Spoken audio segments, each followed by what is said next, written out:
Here is a rival microwave here, which this is the brand Walmart used before they started making the mainstay versions of the microwaves back in 2016. So this is pretty much what they had before then. And this one's 900 watts, and I'm surprised this thing still works up to this day. And there is no model, or a sticker I should say, for a model number because Walmart, you know, the generic stuff.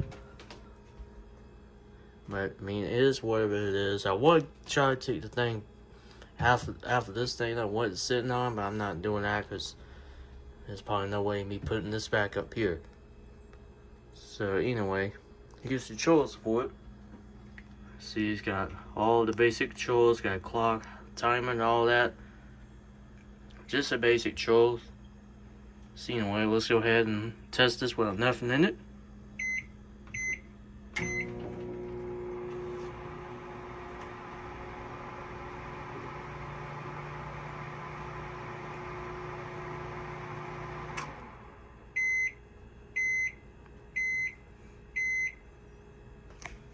And that's pretty much it.